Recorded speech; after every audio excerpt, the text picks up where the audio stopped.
أنا اسمي شارلوت حداد فرحات. هلأ ساكنة بأنطلياز بالبيت اللي خلقت فيه.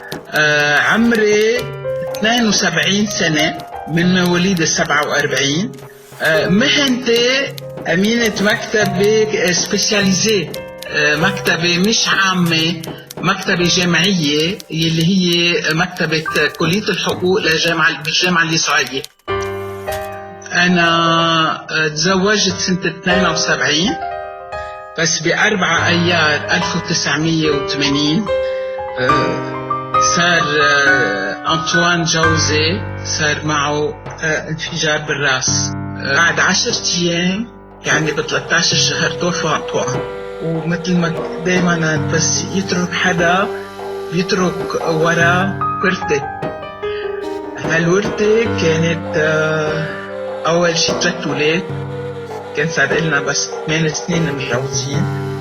4.5 جنين، 4.5 جوزيف 1.5 وزينة 7 أشهر. وبلشت على مدة 9 سنين اشتغل كأمينة مكتبة. لل 89 قوية الحرب، أنا أختي اللي مجوزة بفرنسا تلفنت لي قالت لي تجيب الأولاد وبتجي. رحنا على فرنسا، أخذنا 3 أولاد بالبابور على قبرص، ومن قبرص طيارة على فرنسا. بهالوقت قضيت سنة حطيت الأولاد بالمدارس، وما رح خبرك كيف الله كان معي مع كل هالشروط الصعبة والعصيبة اللي امبوسيبل. أنا بعدني واصلة على فرنسا أقدر استأجر.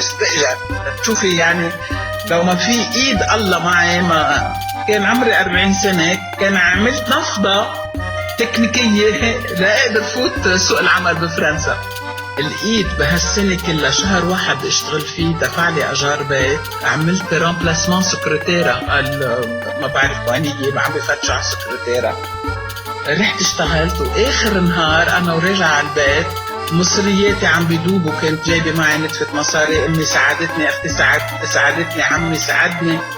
بس إذا ما عندك رانتريكو بيرمانانت ما فيك تقعدي بفرنسا. قلت له صليت هيك من قلبي كلمتين بكل بساطة.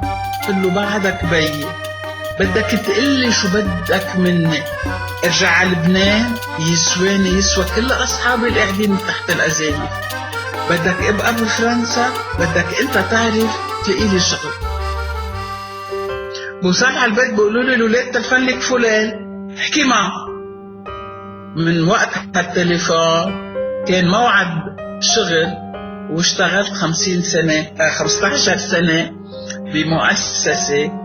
وخبرك انه بس تخلصت شغلي بفرنسا رجعت على لبنان. كبروا الولاد، جوزوا الولاد، صار عندهم عيال، كل واحد عنده مسيرته، كل واحد عنده عائلته. مش انه تركتهم، بس انه كل واحد طار. صاحبتي اللي حملتني بال 1980 قلت لها بس ارجع على لبنان بدي ساعدك. كان رجوع للبنان وفيا لهالبروميس، لهالوعد. رجعت على لبنان عندي بروجي دو في، مشروع حياة. أعطي من وقتي، أعطي من مهاراتي لخدمة هالمؤسسة يلي مديرتها صاحبتي. كل واحد منا بيحب حياته يجمع شيء رصيد. يلي بيحب يعمل رصيد بالبنك، ليش لا؟ سي امبورتون، مصاري هي شغلة مهمة. أهم شيء واحد يعمل رصيد أيام بحياتي. وشو هو مرجعك؟ لازم تشتغل على المراجع، على الأيام، كبرها بقلبها، تعيشها وما تتخلى عنها. هيدا أهم رصيد بقلبكم وبحياتكم بالمشاكل اللي رح تمرقوا فيها. وكل ما بيكون في مشكل كل ما بيكبر هالرصيد. لبنان التاريخ الحي.